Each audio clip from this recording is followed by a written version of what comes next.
Evening आप सभी को। राधे राधे। चलिए, वेलकम है आप सभी का व्याकरण की इस क्लास में। अब क्लियर दिख रहा होगा। अब आप लोगों को बिल्कुल क्लियर दिख रहा होगा। उसमें कुछ सेटिंग में दिक्कत हो गया था और लोगो भी हमारा सही लगा है। व्याकरण की एक क्लास है, तो हमने कल व्याकरण देखा था, वर्णमाला के कुछ प्रश्नों को देखा था हमने। तो आज हम उससे आगे देखेंगे। चलिए सभी लोग आ जाइए। कहाँ हैं आप सब? थोड़ा सा लेट हो गया सही करने में। तो पहला प्रश्न है आज का आपके सामने। प्रश्न है कि इनमें से कौन सी ध्वनि संयुक्त व्यंजन है। संयुक्त व्यंजन आपको बताना है। क्या है या च है या ट है या अ है। तो यहाँ पे जवाब आया है ए कि क्या जो है ये संयुक्त व्यंजन है। बिल्कुल सही जवाब है। आधा क और य ये दोनों संयुक्त व्यंजन है। ठीक, बाकी अ आपका संयुक्त स्वर में आ जाएगा और क्या आपका संयुक्त व्यंजन है। चलिए, तो इसका आंसर हमारा ए हो जाएगा, राइट। दूसरा प्रश्न है, इनमें से कौन सा युग्म अघोष ध्वनि है। आपको अघोष ध्वनि पहचानना है कि कौन सा युग्म अघोष है।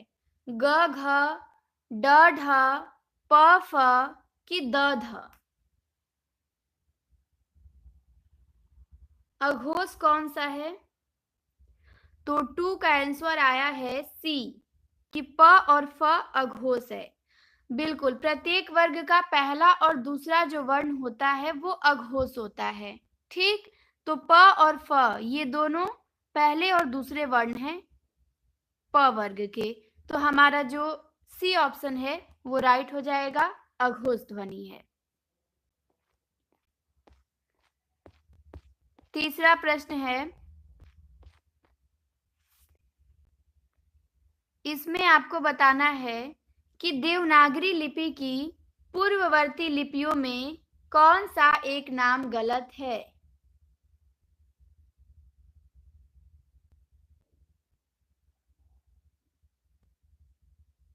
देवनागरी लिपि की पूर्ववर्ती लिपियों में कौन सा एक नाम गलत है।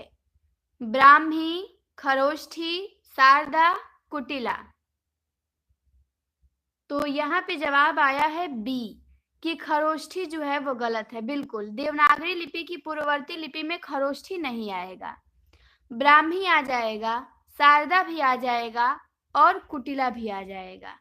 ब्राह्मी, शारदा और कुटिला ये तीनों देवनागरी लिपि की पूर्ववर्ती लिपियां हैं, लेकिन खरोष्ठी जो है वो नहीं है। तो बी ऑप्शन हमारा बिल्कुल राइट है। अगला है 5 नंबर का प्रश्न, सॉरी 4 नंबर का। इसमें आपको बताना है निम्नलिखित ध्वनियों में कौन सही सुमेलित है।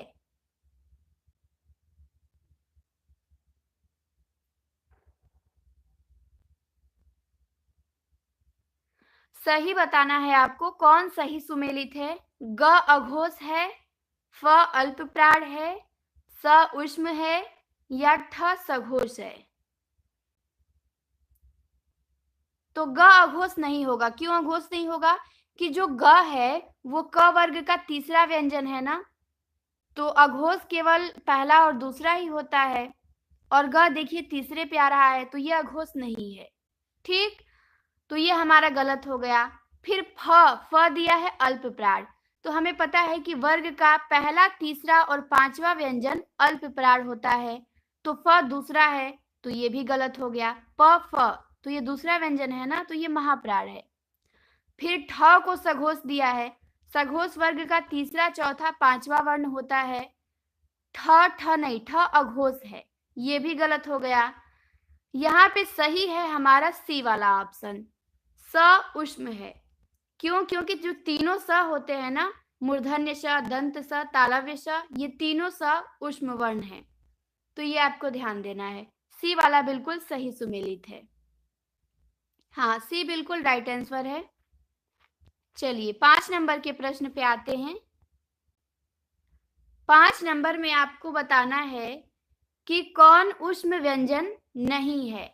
ये प्रश्न यूपी पीसीएस में आ चुका है। जीआईसी का जो पेपर होता है यूपी पीसीएस के थ्रू, उसमें हाल ही में ये प्रश्न आया हुआ है कि कौन ऊष्म व्यंजन नहीं है। तो यहाँ पे आपका जवाब आया है डी, कि डी ऊष्म व्यंजन नहीं है। बिल्कुल सही जवाब है, क्योंकि हमें पता है कि ऊष्म व्यंजन की संख्या केवल 4 है। कौन कौन? तीनों स हो गए आपके, और ह। तीनों स और ह, ये हमारे 4 ऊष्म व्यंजन हैं। लेकिन जो ल है ये ऊष्म व्यंजन नहीं है। ल क्या है आप लोग कमेंट करके बताइए कि ल क्या है। ऊष्म व्यंजन ये नहीं है। तो आप लोगों को ल बताना है कि ल क्या है। चलिए बाकी ऊष्म व्यंजन के बारे में मैंने बता दिया कि 4 होते हैं, स स स ह। आगे आते हैं 6 नंबर के प्रश्न पे। हाँ बिल्कुल, बहुत बढ़िया। पार्श्विक है और अंतस्थ व्यंजन भी है। ल अंतस्थ व्यंजन के भी अंतर्गत आ जाएगा, लेकिन बहुत बढ़िया जवाब है आप लोगों का कि पार्श्विक व्यंजन भी है वो। ठीक, लेकिन अंतस्थ वर्ण में भी आता है। 4 हमारे अंतस्थ वर्ण है ना, य र ल व, उसमें भी आ जाएगा, और पार्श्विक तो है ही वो। चलिए 6 नंबर के प्रश्न का आंसर करिए आप लोग। 6 नंबर में पूछा है कि निम्न में से महाप्राण ध्वनियां हैं। जहां आपको नहीं समझ में आएगा पूछ लीजिएगा, कोई भी डाउट हो तो। निम्न में से महाप्राण ध्वनियां हैं, तो यहां आपका आंसर आ रहा है डी, कि ढ और ध महाप्राण हैं। हमें पता है कि प्रत्येक वर्ग का दूसरा और चौथा वर्ण महाप्राण होता है। 5 वर्ग हैं, क वर्ग, च वर्ग, ट वर्ग, त वर्ग और प वर्ग। तो इन वर्ग में जो दूसरा और चौथा वर्ण आएंगे, जैसे ख है, घ है, ये महाप्राण है। वैसे भी ढ और ध ये दूसरा और चौथा वर्ण है, महाप्राण है। तो बी बिल्कुल राइट आंसर है। जिन्होंने भी बी बताया उनका जवाब सही है। आप लोग देखिएगा कि हमारा कितना प्रश्न गलत हो रहा है व्याकरण से। ठीक, कितना हम सही कर पा रहे हैं, कितना स्कोर जा रहा है, अंत में आप लोगों को बताना रहेगा। चलिए 7 नंबर का प्रश्न पे आइए। 7 नंबर का प्रश्न है कि निम्नलिखित में से एक कथन सही है। 4 कथन दिए गए हैं, इनमें से कोई एक सही है, बाकी 3 गलत हैं। तो सही वाला आपको छांटना है। पहला है सभी स्वर सघोष होते हैं। दूसरा है सभी स्वर अघोष होते हैं। तीसरा है सभी स्वर सघोष और अघोष दोनों होते हैं। और चौथा है कि सभी स्वरों में घोषत्व नहीं होता है। तो यहाँ पे 7 नंबर का आंसर आया है ए बी ए। 7 का आंसर ए आया है, बी आया है। बी नहीं होगा, क्यों नहीं होगा बी? क्योंकि स्वर जो होते हैं वो सघोष होते हैं। ठीक, स्वर अघोष नहीं होते हैं। स्वरों की विशेषता है कि वो सघोष एवं अल्प प्राण होते हैं। ठीक, उनके उच्चारण में कम समय लगता है और हमारे स्वर तंत्रियां झंकृत होती हैं। तो स्वर सघोष और अल्प प्राण दोनों है। तो हमारा ए ऑप्शन बिल्कुल सही है कि सभी स्वर सघोष होते हैं, बाकी तीनों गलत दिया है। चलिए 8 नंबर के प्रश्न पे आते हैं। 8 नंबर का प्रश्न है आपसे कि वत्सर्य ध्वनियों के उच्चारण, इनका उच्चारण कहां से होता है? 4 वत्सर्य ध्वनियां हैं, न, स, र, ल। तो इनका उच्चारण कहां से होता है आपको बताना है। इन्हीं चारों को हम वत्सर्य ध्वनियां कहते हैं, और ये भी प्रश्न जीडीसी में आ चुका है। तो 8 का जवाब देना है आपको कि वत्सर्य ध्वनियों का उच्चारण कहां से होता है।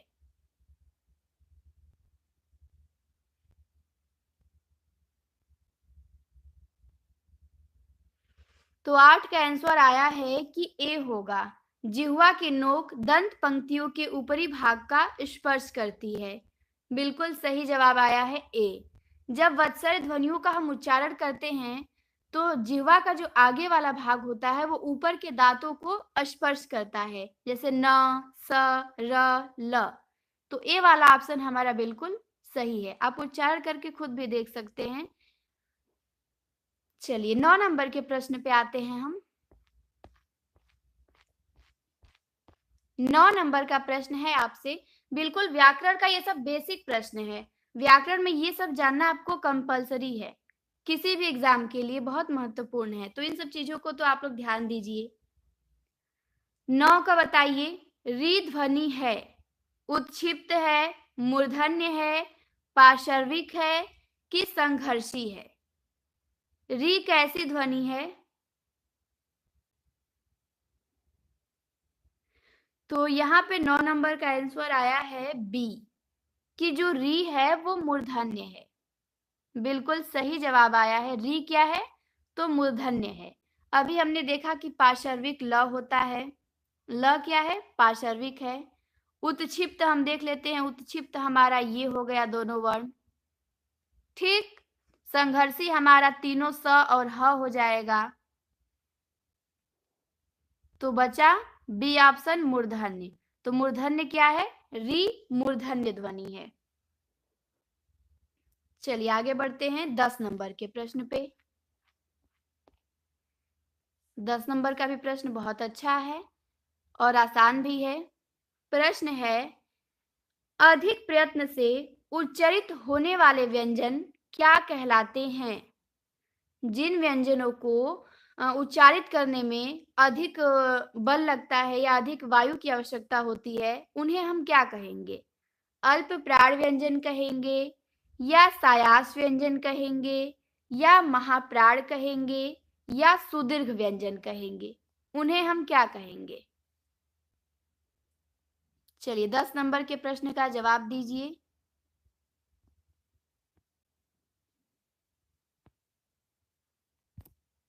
तो आया है सी आंसर कि महाप्राण कहेंगे। बिल्कुल महाप्राण कहेंगे।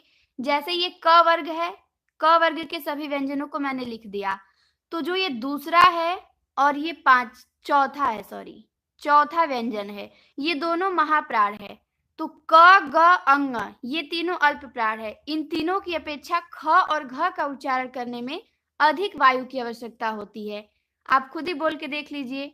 तो ये क्या है? महाप्राण व्यंजन कहलाते हैं। अधिक वायु की आवश्यकता पड़ती है या फिर अधिक बल लगता है इन्हें बोलने में, जबकि क बिल्कुल आसानी से हम बोल लेते हैं।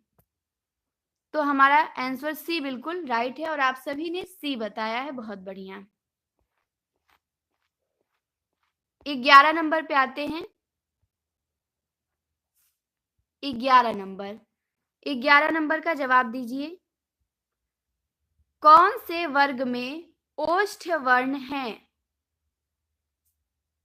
ओष्ठ वर्ण की पहचान करिए आप। किस वर्ग में ओष्ठ वर्ण है?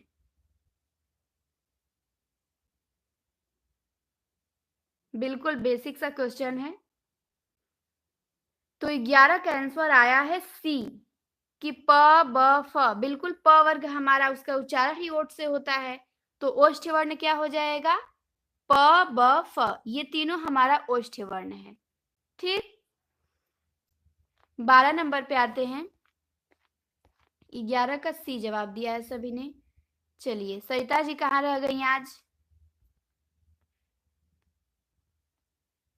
चलिए सभी लोग आंसर करिए 12 नंबर का। 12 नंबर में आपको बताना है कि कौन से वर्ग में सभी वर्ण अल्प प्राण व्यंजन हैं। अल्प प्राण व्यंजन की पहचान करिए। किस वर्ग में जो सभी वर्ण हैं वो अल्प प्राण दिए गए हैं? आपको पता ही है कि पहला, तीसरा और पांचवा ये अल्प प्राण होते हैं। तो आप खुद छाट लीजिए। पांचों वर्ग पता है, ये 5 वर्ग हैं। तो 12 का आंसर आ रहा है बी। किसी को समझ में ना आए तो पूछ लीजिएगा, ठीक, थोड़ा भी डाउट हो तो।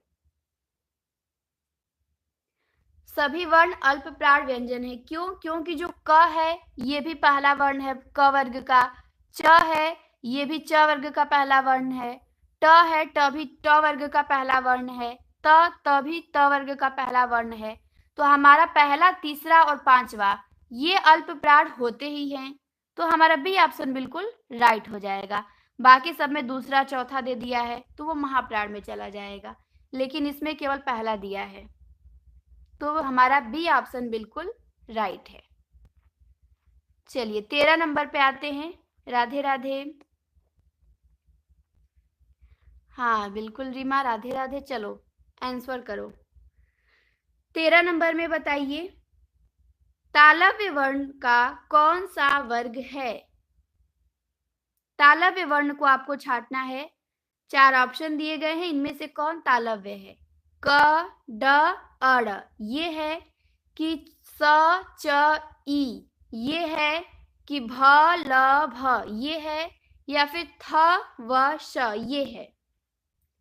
तो 13 का आपने बताया है बी, कि बी जो है वो तालव्य वर्ण है। क्यों? क्योंकि एक संस्कृत में सूत्र भी आता है, सीटेट का पेपर में मतलब याद करना पड़ता है, या फिर ऐसे भी, इचु यशानम तालु, तो उसमें आ जाएगा आपका ई, फिर च वर्ग आ जाएगा। च वर्ग में 5 वर्ण आते हैं, च, छ, ज, झ, इया। ठीक, फिर ये स आ जाएगा। इतने वर्ण जो हैं ये तालव्य वर्ण होते हैं, इसे आपको ध्यान देना है। ठीक, इससे अधिक तालव्य वर्ण नहीं होते हैं। दोनों ई होता है, पूरा च वर्ग होता है, और ये तालु श होता है। इतने ही तालव्य वर्ण हैं आपके। आगे बढ़ते हैं 13 नंबर पे। 13 नंबर का प्रश्न है, महाप्राण व्यंजन होता है प्रत्येक वर्ग का।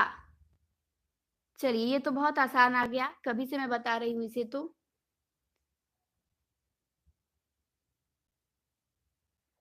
सॉरी 13 नहीं, 14 नंबर का प्रश्न होगा। चलिए, महाप्राण व्यंजन होता है प्रत्येक वर्ग का पहला या दूसरा, तीसरा और पांचवा, दूसरा और तीसरा, या दूसरा और चौथा। सभी लोग लाइक कर दीजिएगा और शेयर भी कर सकते हैं तो कर दीजिएगा। चलिए, रोज 8 बजे व्याकरण की क्लास होगी, टॉपिक वाइज होगा बिल्कुल, और समझ में ना आएगा तो समझाया भी जाएगा।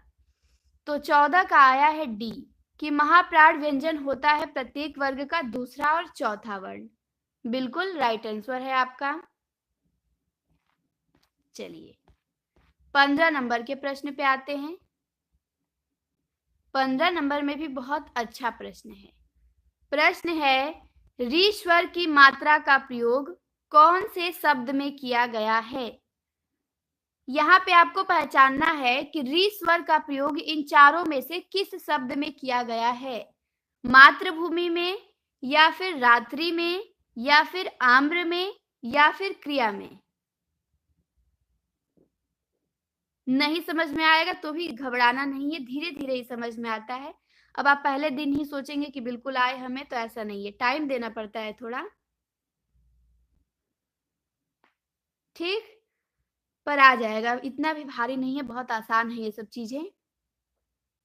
तो री स्वर का प्रयोग किसमें हुआ है? तो मातृभूमि में हुआ है। त में री लगा हुआ है। ठीक, मात्र, यहाँ पे री लगा हुआ है तो मातृभूमि। बाकी आम्र में र लगा है। रात्रि में तो त्र लगा है। क्रिया में भी र लगा है। री कहीं है ही नहीं, री मातृभूमि में लगा हुआ है, तो ए ऑप्शन बिल्कुल राइट है। चलिए 16 नंबर पे आते हैं। 16 नंबर का भी प्रश्न बिल्कुल आसान है। प्रश्न है कि कौन से वर्ग में तालव्य वर्ण है? तालव्य वर्ण की आपको पहचान करनी है। अभी पीछे आया था सेम ऐसा ही क्वेश्चन, डीएसएसबी टीजीटी में ये आ चुका है। तो तालव्य वर्ण की पहचान करिए 16 नंबर में।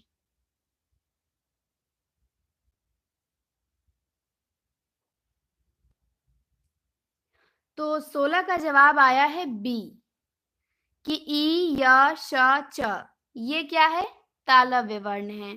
बिल्कुल सही जवाब है आपका, यही आपके तालव्य वर्ण है।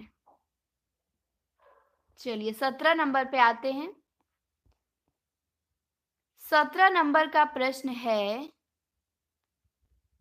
कि जिन स्वरों के उच्चारण में जीभ का अगला भाग ऊपर नीचे होता है वे सभी कौन से वर्ग में हैं?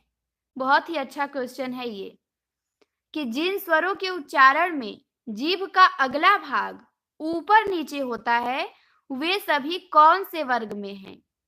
ई ए ओ ये हैं अग्र स्वर। आपको बताना है कौन अग्र स्वर है इन चारों में से, या फिर अ उ आ है, या फिर अ ओ अंग है, या फिर ई ए है।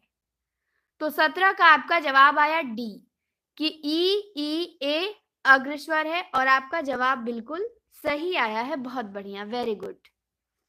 मैंने बताया था कि जिह्वा के आधार पर स्वर को 3 भागों में बांटा गया है, अग्रस्वर, मध्य स्वर और पश्च स्वर। तो मध्य स्वर में केवल आपका अ आता है, अ किसमें आ जाएगा? ये मध्य स्वर में आएगा। और अग्र स्वर में 4 वर्ण आते हैं। अग्र स्वर में आपका ई आएगा, ई आएगा, ए आएगा और ए आएगा। ये चारों अग्र स्वर में आते हैं और मध्य स्वर में केवल अ है। ठीक, तो 11 स्वर होते हैं, 11 में से एक मध्य है, 4 अग्र हैं और बाकी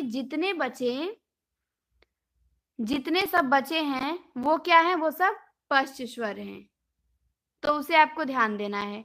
अग्र और मध्य को याद कर लेंगे तो आपको पश्च तो अपने आप पता हो जाएगा कि इनको छोड़ के जो भी आएगा वो पश्च स्वर ही होगा। जैसे ऊ, ओ, औ, आ, ये सब पश्च स्वर हैं। तो यहाँ पे हमारा डी आंसर राइट है। आते हैं अगले प्रश्न पे, 18 नंबर पे।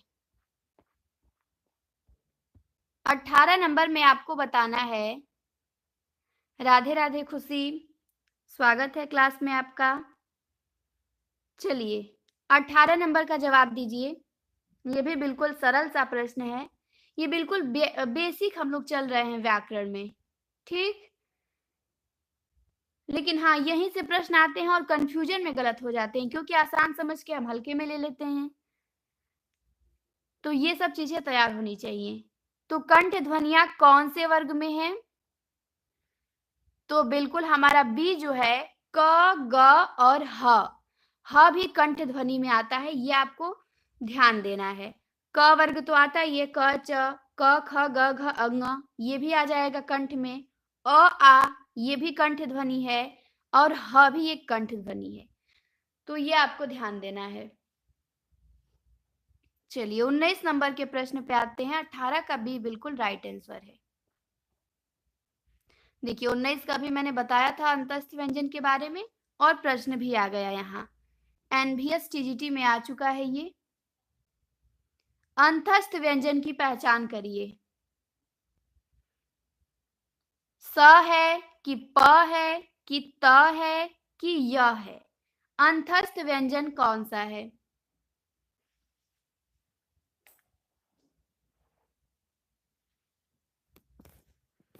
तो 19 का आपने बताया है डी कि य जो है वो अंतस्थ व्यंजन है। बहुत बढ़िया। य, र, ल, व ये 4 क्या होते हैं? अंतस्थ व्यंजन है हमारे। ठीक, तो यहाँ पे जो यह है वो विकल्प में दिया हुआ है, तो डी ऑप्शन हमारा राइट हो जाएगा। चलिए 20 नंबर पे आते हैं। 20 नंबर के प्रश्न का जवाब दीजिए। हमने 20 प्रश्न देख लिया। स्पीड तेज तो नहीं हो रही है ना? ये अगर जल्दी जल्दी में पूछ रही होंगी तो बताइएगा, स्पीड को धीरे कर दिया जाएगा। 20 नंबर में बताना है कि ई स्वर के उच्चारण में जीभ का कौन सा भाग आवश्यक है? ई का उच्चारण करके देखिए और जीभ का आपको कौन सा भाग आवश्यक लग रहा है। तो अभी हमने देखा कि ई ए ये 4 जो हैं अग्र स्वर में आते हैं। ठीक, अच्छा जिनका तैयार है उनके लिए तो स्लो ही होगा क्योंकि स्पीड में चलने की आदत है। ठीक, लेकिन कुछ लोगों को थोड़ा धीरे भी चलना है क्योंकि सबको स्पीड में नहीं समझ में आएगा। ठीक, इसीलिए थोड़ा धीरे चला जा रहा है। जब सबका तैयार हो जाएगा तो बिल्कुल स्पीड में चला जाएगा। तो ई क्या है? अग्र स्वर है। बिल्कुल, अग्रभाग इसका आवश्यक होता है उच्चारण करने में। 21 नंबर पे आते हैं। चलिए 21 नंबर में भी प्रश्न दिया है मिलान करने के लिए।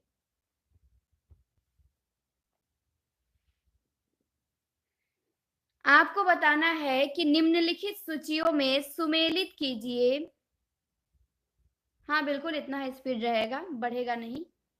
सुमेलित करना है आपको। चलिए, और तो बढ़िया है, आराम से आंसर दीजिए। ठीक, आराम आराम से थोड़ा दिमाग में बैठता है। स्पीड है तो स्पीड में हम लोग चलते हैं, तो स्पीड केवल उन्हीं लोगों के लिए है जिनका पहले से बहुत तैयार है। ठीक, एकदम सब चीजें रटी हुई हैं, तो उनके लिए कितना भी स्पीड में करिए वो जवाब देते रहेंगे, समझ में भी उनको आएगा।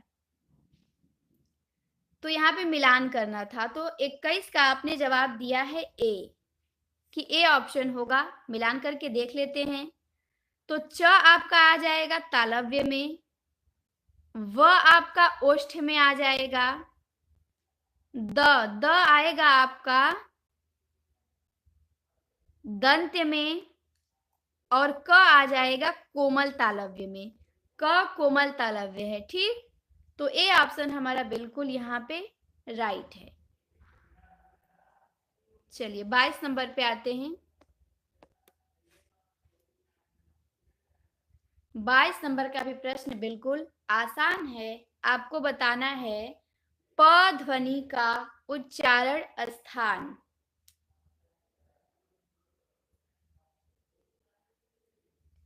तो 22 का बताया है आपने डी, कि प ध्वनि का उच्चारण स्थान ओष्ठ है। बिल्कुल, आप उच्चारण करके भी देख सकते हैं, जिनको याद नहीं है वो उच्चारण करके भी देख सकते हैं। प, फ, ब, भ, म, ये प वर्ग में आते हैं, तो उच्चारण करने में ओठ का प्रयोग हो रहा है, ओठ आपस में चिपक रहा है, तो यहाँ पे कौन सा है? ओष्ठ ध्वनि है। तो 22 का हमारा डी ऑप्शन बिल्कुल राइट है। चलिए 23 नंबर पे आते हैं। 23 नंबर, ये भी प्रश्न एलटी ग्रेड में आ चुका है, और प्रश्न है उच्चारण के स्थान पे ईय व्यंजन है। ईय कैसा व्यंजन है? इसका उच्चारण कहां से होता है? ईय का उच्चारण तालव्य से होता है, या मूर्धन्य से होता है, या कंठस्थ से होता है, या ओष्ठ से होता है? ईय का उच्चारण कहां से होता है? चलिए, तो आपका जवाब आया है कि तालव्य से होता है। बिल्कुल तालव्य से होता है, क्योंकि च वर्ग में ही आता है ना, च वर्ग में आता है, तो च, छ, ज, झ और ईय, इन पांचों का उच्चारण जो है वो तालव्य से होता है। तो आप लोग वर्ग के बारे में जानते होंगे तो सही है, नहीं जानते होंगे तो इस पे भी एक छोटा सा वीडियो बन जाएगा, जिनको नहीं पता है वो इसके बारे में समझ लेंगे अच्छे से। ठीक, काफी आसान लेकिन है, ये समझ में आ जाएगा। तो ईय व्यंजन का उच्चारण स्थान क्या है? तालव्य है। चलिए अब आते हैं हम 24 नंबर के प्रश्न पे। 24 नंबर में जवाब दीजिए कि हिंदी में अनुस्वार किस ध्वनि का सूचक नहीं है। नहीं पे विशेष ध्यान देना है कि अनुस्वार किस ध्वनि का सूचक नहीं है। अंग का, ईय का, अड़ का, या फिर य का? हाँ बिल्कुल बना देंगे रीमा। तो जो ईय का है वो सूचक अनुस्वार नहीं है। क्यों? क्योंकि अनुस्वार वर्ग के पंचमाक्षर, जो वर्ग का पांचवा वर्ण होता है उसका ये है सूचक। जैसे अंग हो गया, ईय हो गया, अड़ हो गया, न हो गया। ठीक, इन सब का सूचक है अनुस्वार। अनुस्वार मतलब ये जो ऊपर हम बिंदी लगाते हैं ना, जैसे कंगन में, वही है। तो यह का सूचक नहीं है। बिल्कुल सही जवाब है आपका।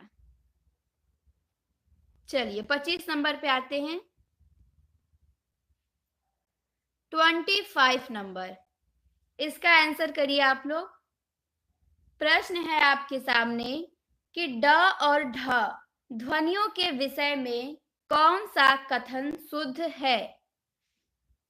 इनके बारे में आपको शुद्ध कथन बताना है। ये तालव्य ध्वनियां हैं, या फिर ये मूर्धन्य उत्क्षिप्त ध्वनियां हैं, या इनका प्रयोग शब्द के आरंभ, मध्य तथा अंत में किया जाता है, या दोनों महाप्राण हैं।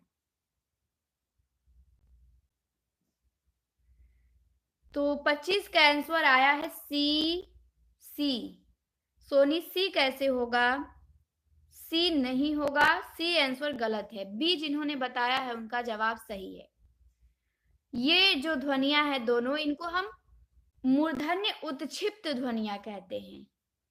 उत्क्षिप्त ध्वनि ये केवल दो ही हैं, तो इनको आप लोग ध्यान दीजिएगा कि उत्क्षिप्त ध्वनियां केवल दो ही हैं, ये दोनों। हाँ, बी होगा बिल्कुल। ये ध्यान देना है कि उत्क्षिप्त ध्वनियां केवल दो ही हैं, यही दोनों। इसको आप लोग याद कर लीजिएगा। चलिए 26 नंबर के प्रश्न पे आते हैं हम। 26 नंबर का प्रश्न है कि जिन ध्वनियों के संयोग से शब्दों का निर्माण होता है उन्हें क्या कहते हैं। जिन ध्वनियों के संयोग से शब्दों का निर्माण होता है उन्हें हम क्या कहते हैं। ध्वनि कहते हैं कि प्रतिध्वनि कहते हैं कि वाणी कहते हैं कि स्वनिम कहते हैं। उन्हें हम क्या कहते हैं? कोई बात नहीं, एक इस पे वीडियो बन जाएगा, जिसको नहीं पता होगा वो बिल्कुल आसानी से इसे सीख लेगा। बहुत इजी होता है, कोई टफ नहीं है ये। एक बार समझ लेंगे तो फिर कभी नहीं गलत होगा, लेकिन तब तक प्रैक्टिस करते रहिए ताकि ये सब शब्द जो है आपके माइंड में होने चाहिए। तो जिन ध्वनियों के संयोग से शब्दों का निर्माण होता है उन्हें हम स्वनिम कहते हैं। अब ध्वनि तो कहेंगे नहीं, वाणी भी नहीं कहेंगे, प्रतिध्वनि भी नहीं होगा, स्वनिम हमारा बिल्कुल ऑप्शन बच रहा है और यही सही हो जाएगा। चलिए 27 नंबर पे आते हैं। 27 नंबर,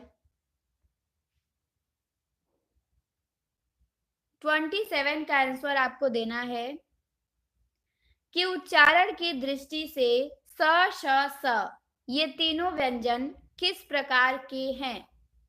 देखिए, वर्णमाला के बारे में तो बिल्कुल हमें जानकारी होना ही चाहिए, चाहे व्याकरण पढ़े न पढ़े, इतना तो हमें जानना ही चाहिए। 52 वर्ण है और हर वर्ण के बारे में आपकी पकड़ होनी चाहिए कि कौन सा वर्ण क्या है, क्या कहा जाता है, किसका उच्चारण कहाँ से होता है। ये सब बिल्कुल बेसिक चीजें हैं, तो ये सबको पता ही होती हैं। तो उच्चारण की दृष्टि से तीनों स व्यंजन किस प्रकार के हैं? तो उष्म हैं। तो सी ऑप्शन हमारा यहाँ पे राइट हो जाएगा। तीनों स कैसे हैं? उष्म हैं। चलिए 28 नंबर पे आते हैं। 28 नंबर के प्रश्न पे। 28 नंबर का प्रश्न है आपसे कि क व्यंजन के विषय में कौन सा सही है। क व्यंजन के बारे में कौन सा ऑप्शन यहाँ पे सही दिया गया है। ये अल्प प्राण है, अघोष है, अस्पर्शी है, कंठ है, या ध्वनि है, कंठ ध्वनि है। तो आपका आंसर आया है कि ए ऑप्शन होगा राइट। बिल्कुल ए ऑप्शन राइट हो जाएगा। दो ऑप्शन तो आप ऐसे ही काट देंगे, महाप्राण से ही आप काट देंगे, इसको देखने की जरूरत ही नहीं है। बिल्कुल नहीं होगा ये, क्योंकि क महाप्राण व्यंजन है ही नहीं। क पहला व्यंजन है ना, तो ये अल्प प्राण में आता है। तो बस ए और सी में आपको कंफ्यूजन है, तो ए और सी में भी दे दिया है, इसमें अघोष दे दिया है, इसमें सघोष दे दिया है। इससे भी नहीं पकड़ेंगे तो इससे भी पकड़ सकते हैं। यहाँ पे तालव्य ध्वनि दे दिया है, यहाँ पे कंठ ध्वनि, तो क तालव्य ध्वनि है नहीं, तो ये गलत हो गया। बचा आपका ए ऑप्शन। ऑप्शन से काट के भी हम सीख सकते हैं। अगर मान लीजिए सब चीजें नहीं पता है, अघोष है क्या है, तो हम ऐसे भी देख सकते हैं। तो ए ऑप्शन हमारा यहाँ पे सही हो गया। अल्प प्राण है, अघोष है, स्पर्शी है और कंठ ध्वनि है। अगला हमारा प्रश्न है 29 नंबर का, 29 नंबर का। 29 नंबर के प्रश्न का आपको जवाब देना है कि निम्न में से कौन सी ध्वनि सघोष ध्वनि है। ह है और तीनों स दिया गया है, तो यहाँ पे आपको सघोष ध्वनि की पहचान करनी है। कौन सघोष ध्वनि है? तो 29 का आंसर आया है ए, कि ह जो है वो सघोष ध्वनि है। बिल्कुल, ह सघोष ध्वनि है। ठीक, और तीनों स आपके अघोष हैं। तीनों स क्या है? तो तीनों स अघोष हैं और ह जो है वो सघोष है। तो ए ऑप्शन बिल्कुल राइट है। जिन्होंने भी ए बताया है उनका जवाब बिल्कुल सही है, और यहाँ पे सभी लोगों ने ए ही बताया है, किसी ने गलत नहीं किया है। चलिए 30 नंबर पे आते हैं। 30 नंबर का प्रश्न है आपसे, हिंदी कोश में सर्वप्रथम कौन सा शब्द आएगा? अंकना आएगा, अकंठ आएगा, या अंकन आएगा, या अर्क आएगा? हिंदी कोश में सर्वप्रथम कौन सा शब्द आएगा?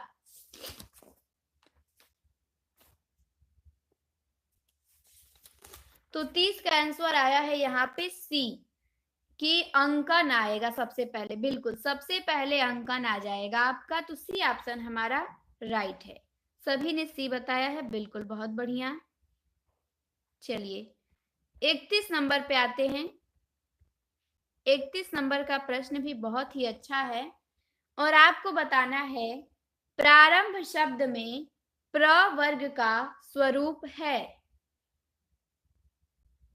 इसमें जो ये प्र है, हम प्र लिखते हैं ना, तो आपको ये जानना है कि जो हम प्र लिख रहे हैं इसमें प आधा है कि र आधा है। बहुत लोग तो यहीं पे कंफ्यूज रहते हैं, यही नहीं समझ पाते हैं कि प्र में आधा कौन है, र आधा है कि प्र आधा है।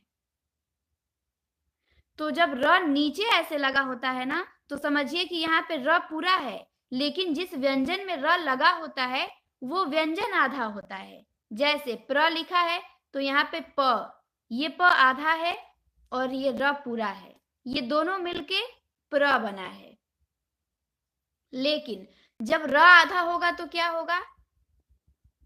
मान लीजिए जब र आधा होगा, ये आपका पूरा हो गया प, और यहाँ पे आपका र जो है ये आधा हो गया, तब क्या होगा? तो ये र ऊपर चला जाता है, रेफ बन जाता है। ठीक, जब र पूरा होता है किसी भी व्यंजन के साथ तो वो नीचे रहता है ऐसे, लेकिन जब वो पूरा हो जाता है तो वो ऊपर चला जाता है रेफ में। तो ये भी आप लोगों को ध्यान देना है। समझ में आ गया होगा आप लोगों को? तो इसका सभी लोगों ने बी बताया, और बिल्कुल बी हमारा सही आंसर है। आधा प और र है, तब जाके हमारा प्र बना है। अब आते हैं हम 32 नंबर पे। 32 नंबर में आपको बताना है कि वर्णों में संधि हो जाने से, जब वर्णों में संधि होती है तो नए वाक्यों की रचना होती है, नया स्वर बनता है, नया वर्ण प्रयुक्त होता है, या नई ध्वनि बनती है। वर्णों में संधि हो जाने से क्या होता है? 32 का जवाब दीजिए।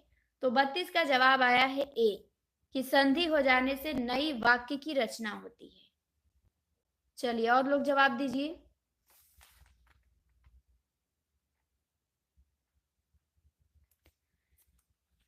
चलिए सभी लोग जवाब करिए इस क्वेश्चन का आंसर, देखते हैं क्या देते हैं आप लोग। बिल्कुल ए आया है सोनी का, अंशु जी का, रीमा का, अर्चना जी का।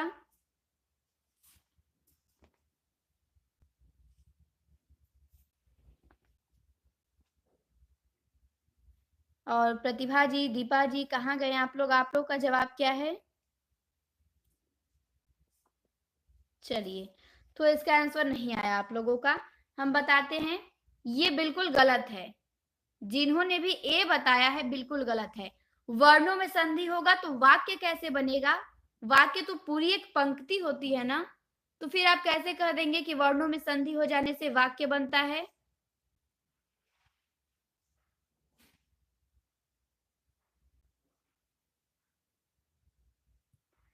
क्या ज्वाइन कर लेते हैं? बिल्कुल, लिंक तो शेयर करते ही हैं। 8 बजे क्लास चलती है। 8 बजे क्लास चलती है। आप यूट्यूब पे देखेंगे तो होती ही है व्याकरण की क्लास, तो आपको मिल जाएगी। मंडे टू सैटरडे होती है। अभी स्टार्ट किए हैं, हम सर लेते थे लेकिन अब व्याकरण हम स्टार्ट किए हैं कल से। तो आप 8 बजे देख सकते हैं यूट्यूब पे। तो वर्णों में संधि हो जाने से नई ध्वनि बनती है। ये प्रश्न सबका गलत हुआ है, नोट कर लीजिए आप लोग। नया वर्ण प्रयुक्त होता है, ये भी नहीं होगा। ठीक, वर्णों में संधि हो जाने से नई ध्वनि बनती है, ये आपको ध्यान देना है। डी आंसर होगा। और ये केवीएस में प्रश्न आया हुआ है 2018 में, और इसको आप सभी ने गलत किया। ठीक, कुछ लोगों ने ए बताया, कुछ लोगों ने सी बताया, लेकिन इसका आंसर डी होगा। हाँ, तो सी नहीं है, सी गलत है ना।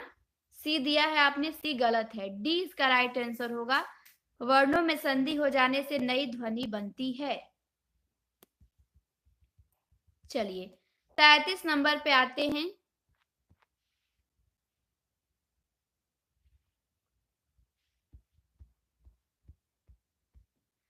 तैतीस नंबर का प्रश्न है कि स्वरों का प्रकार नहीं होता है। दीर्घ, प्लुत, ह्रस्व, स्पर्श। बहुत लेट दिखा है। चलिए, 33 नंबर का बताइए कि कौन स्वर का प्रकार नहीं है। तो स्वर के 3 प्रकार होते हैं, ह्रस्व स्वर, दीर्घ स्वर और प्लुत स्वर। स्पर्श ये व्यंजन का प्रकार है, स्पर्श व्यंजन। ये स्वर का प्रकार नहीं है। स्वर के 3 ही प्रकार हैं, ह्रस्व हो गया, दीर्घ हो गया और प्लुत हो गया। ह्रस्व स्वर के उच्चारण में 1 मात्रा का समय लगता है, दीर्घ के उच्चारण में 2 मात्रा का समय लगता है और प्लुत के उच्चारण में 3 मात्रा का स्वर लगता है। तो ये तीनों क्या है? स्वर के भेद हैं, लेकिन स्पर्श आपका नहीं है। चलिए, 34 नंबर पे आते हैं। कुछ ही प्रश्न और बचे हैं हमारे। हाँ, तो प्रश्न है हमारा यहाँ पे 34 नंबर का। ये भी अच्छा प्रश्न है, लेकिन पीछे बताया है मैंने। अनुस्वार वास्तव में नासिक व्यंजन का प्रतिनिधि है। तो नासिक के व्यंजन कौन से हैं? विकल्प ध्यान से पढ़ के जवाब दीजिएगा। अनुस्वार, बिल्कुल, जो अनुस्वार होता है वो नासिक के व्यंजन का ही प्रतिनिधित्व करता है। तो नासिक के व्यंजन कौन कौन से हैं? तो 34 का आया है यहाँ पे सी, कि अंग, इय, अड़, न और म। बिल्कुल, ये नासिक के व्यंजन है। इसका उच्चारण नाक से होता है। बोल के देख लीजिए, अंग, इय, नाक से वायु निकलती है, तो इसीलिए हम इसे नासिक के व्यंजन कहते हैं। ये पांचों हैं और ये अनुस्वार इसका प्रतिनिधि करता है। अब आते हैं हम 35 नंबर के प्रश्न पे। 35 नंबर का प्रश्न है आपसे कि 6 संयुक्त व्यंजन का निर्माण किन 2 वर्णों के संयोग से हुआ है? 6 ये संयुक्त व्यंजन है, इसका निर्माण किन 2 वर्णों के संयोग से हुआ है? 35 का बताइए।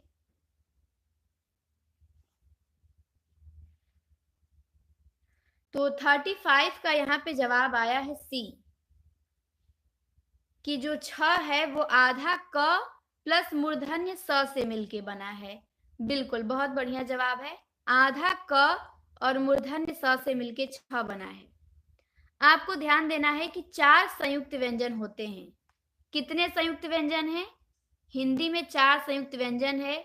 एक छ है, एक त्र है, एक ज्ञ है और एक स्र है। तो जो छ है ये आधा क प्लस मूर्धन्य स से मिलके बना है। ये त्र है ये आधा त प्लस र से मिलके बना है। ये ज्ञ है ये आधा ज प्लस इ से मिलके बना है। ये स्र है ये आधा तालव्य श प्लस र से मिलके स्र बना है। तो इसे आप लोग नोट कर लीजिएगा जिनको नहीं पता होगा कि ये चारों संयुक्त व्यंजन है किससे किससे मिलके बने हैं। तो इसीलिए इन्हें संयुक्त व्यंजन कहा जाता है क्योंकि ये दो व्यंजनों से मिलके बने होते हैं। चलिए समझ में आ गया होगा आपको 35 नंबर का। अब आते हैं हम 36 नंबर पे।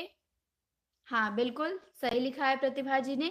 छ त्र ज्ञ स्र ये चार संयुक्त व्यंजन हैं। 36 नंबर का जवाब दीजिए कि कौन अघोष अल्प प्राण ध्वनि है।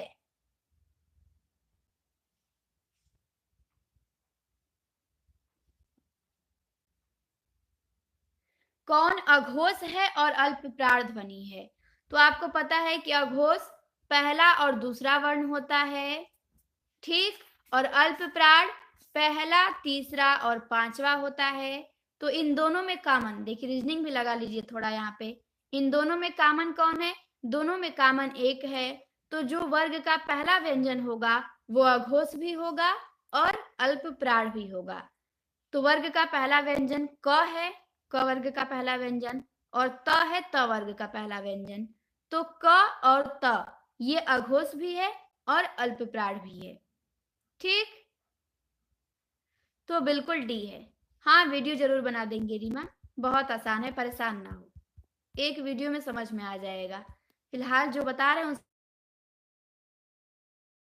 पे ध्यान दो, ठीक। तो क और त हमारा हो गया राइट, डी सभी ने सही बताया है।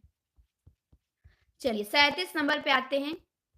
37 नंबर 37 नंबर का क्वेश्चन है आपसे कि प्रयत्न के आधार पे क ख ग घ किस भेद के अंतर्गत आते हैं। संघर्षी व्यंजन या प्रकंपित व्यंजन या स्पर्श व्यंजन या पार्श्विक व्यंजन।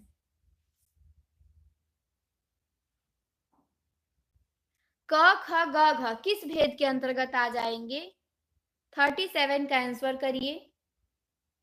बस हमारा एक और प्रश्न बचा है, फिर ये वर्णमाला समाप्त हो जाएगी। फिर कल दूसरा टॉपिक रहेगा व्याकरण का। तो यहाँ पे आया है सी आंसर, तो जिन्होंने सी बताया है उनका जवाब सही है। सी क्या है, सी सही है। क्यों, क्योंकि पांचों जो वर्ग है ना वो स्पर्श व्यंजन के अंतर्गत आते हैं, ठीक। पांचों जो वर्ग है क वर्ग च वर्ग ट वर्ग त वर्ग प वर्ग, ये पांचों वर्ग स्पर्श व्यंजन के अंतर्गत आते हैं। हिंदी में 25 स्पर्श व्यंजन हैं। कितने, 25, ठीक। तो ये हमारा क ख ग घ स्पर्श व्यंजन का भेद है। बाकी संघर्षी व्यंजन तो आपके 4 होते हैं। संघर्षी व्यंजन कितने होते हैं, 4 होते हैं।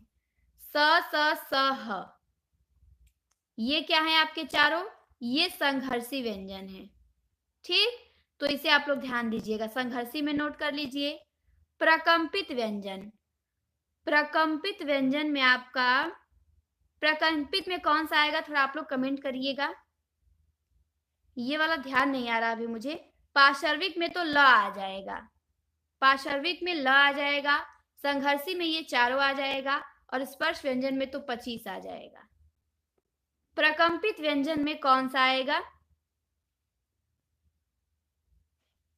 हाँ बिल्कुल र आ जाएगा, सही कहा सोनी ने, उसी को लुंठित या प्रकंपित व्यंजन कहते हैं। वेरी गुड, बहुत बढ़िया, बिल्कुल ध्यान नहीं आ रहा था। र, इसी को हम लुंठित भी कहते हैं और प्रकंपित भी कहते हैं। तो प्रकंपित व्यंजन र है। जिन्होंने भी बताया वेरी वेरी गुड उनको, ठीक। चलिए आगे आते हैं। इतना आप लोगों को समझ में आ गया होगा। अब आते हैं 38 नंबर के क्वेश्चन पे। 38 नंबर पे आपको जवाब देना है कि प्रयत्न के आधार पर व्यंजनों के कौन से भेद हैं? प्रयत्न के आधार पे व्यंजनों का भेद बताइए। कितने भेद हम लोग पढ़ते हैं? स्पर्श व्यंजन पढ़ते हैं, संघर्षी व्यंजन पढ़ते हैं, स्पर्श संघर्षी पढ़ते हैं, नासिक के पढ़ते हैं, पार्श्विक पढ़ते हैं, उत्क्षिप्त पढ़ते हैं, प्रकंपित पढ़ते हैं और संघर्षहीन सप्रवाह पढ़ते हैं। तो प्रयत्न के आधार पे व्यंजनों का भेद बताना है आपको।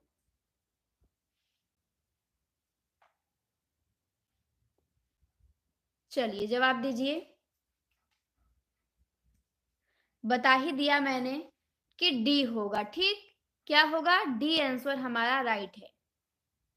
डी। प्रयत्न के आधार पे व्यंजनों का भेद स्पर्श है, संघर्षी है, स्पर्श संघर्षी भी है, नासिक्य है, पार्श्विक है, उत्क्षिप्त है, प्रकंपित है और संघर्षहीन सप्रवाह व्यंजन है। तो यहाँ पे हमारी वर्णमाला कंप्लीट होती है। 38 क्वेश्चन हमने देखा वर्णमाला से। क्लास आप लोगों को कैसी लगी बताइएगा और इसे कंटिन्यू किया जाए। समझ में आ रहा है आप लोगों को? मेरी कोशिश है कि व्याकरण पूरा अच्छे से समझा जाए हर लेवल पे, ताकि जिनको पता है उनको भी समझ में आए, जिनको नहीं पता है उनको भी। तो कल हमारा कोई और टॉपिक रहेगा। अगला वर्णमाला हमारी समाप्त होती है। ठीक, वर्णमाला में लगभग हमने 70 से 80 प्रश्न देख लिए 2 दिन में, व्याख्या के साथ देखा। तो कल हमारा कुछ और टॉपिक रहेगा। ठीक, तो 8 बजे सभी लोग उपस्थित हो जाइएगा। 8 बजे क्लास लाइव होगी। दिन में 10 बजे भी मेरे क्लास होती है, तो उस समय तो साहित्य होता है। जिनको साहित्य की प्रैक्टिस करनी होगी आ जाइएगा। और व्याकरण की 8 बजे से चलती है। तो आप सभी लोगों को जुड़ने के लिए बहुत बहुत धन्यवाद। बहुत अच्छा बताया आप लोगों ने। फिर मिलते हैं हम कल। Most welcome. सभी लोग लाइक करके जाइए।